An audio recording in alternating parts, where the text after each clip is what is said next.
Massachusetts. Boston is running out of room to house migrants, and one Democrat city council member wants residents in the suburbs to start taking them in. She says Dedham, Wellesley, Brookline, cities and towns that have so much more resources than the city of Boston, people who actually have more financial support, we need to do everything in our power to make sure that we are setting them up for success, or whatever success looks like. I think everyone should be opening up their doors because this is a shared responsibility.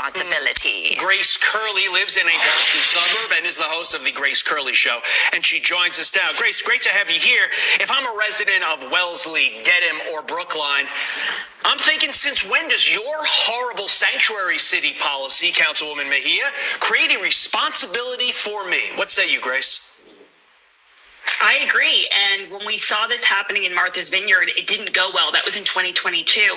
Martha's Vineyard, home to John Kerry and Barack Obama, when they received 50 migrants from Ron DeSantis, they brought in the National Guard. So this isn't going to be a kumbaya moment. This is probably going to create a lot of issues, and there's going to be a lot of unhappy people out there. Yeah, and this is the genius of Governor Greg Abbott. By busing migrants, he made this an issue for blue cities with progressive lawmakers who had previously called for open borders. And now a lot of black residents, Grace, are angry. And because of this and the economy, those once solidly blue voters, some people say, are up for grabs. And Joe Biden cannot afford that. Yeah, and I'm so glad you guys brought up Melnia Cass, because that's a recreation center, and that was used for a lot of these young kids to go, and whether it's practice track or just hang out, that was a really important area in that community, and people aren't happy about it, and this is what's going to happen, and people were holding signs, why us, why not Wellesley? And it seems like politicians now are starting to get that pushback from their residents, from their constituents, and they're panicking a little bit. They're doing things I never thought I'd see them do, like calling on these suburbs, and a lot of people who have signs on their front yard that say, you know, hate has no home here, no human is illegal. Well, now they're going to have to put their money where their mouth is, it seems. Grace, what do you think? What are people saying in your neck of the woods? Do you think anybody will actually house these migrants?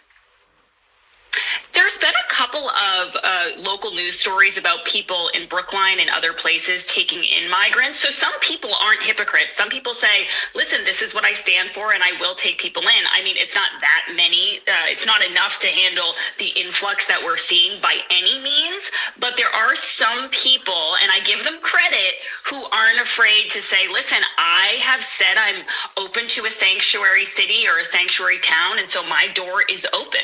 My concern with that, you're basically opening your doors to an unvetted stranger on the one hand, and secondarily, you're normalizing illegality. So even though you think you're doing something magnanimous, I think it's a bad thing for our country.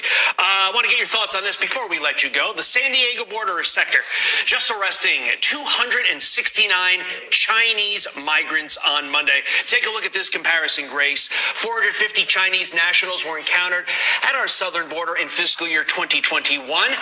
More than 20,000 have already been encountered this fiscal year. That's quite a jump. So-called immigration experts say it's unlikely these are CCP agents. Are you buying that, Grace?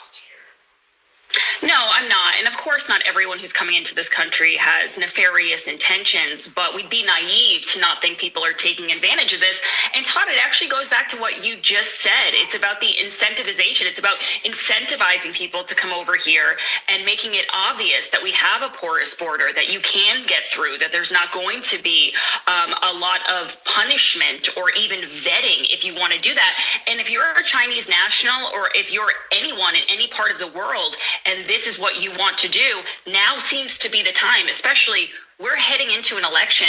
People realize that if they don't make this decision now, if they don't take advantage of this now, they might not have the opportunity come 2020, to come the election in November, and hopefully if there's somebody else in charge. Yeah, many of these Chinese migrants say that they're here because of the strict COVID lockdowns. Their businesses shut down, so they're coming here for a better life. But then a lot of them are also military-age men, which is raising a lot of concerns. You saw that video. Yeah, and just them scampering into the United States from that open section in California. They know where to go because it says it on TikTok as well, which is another big issue.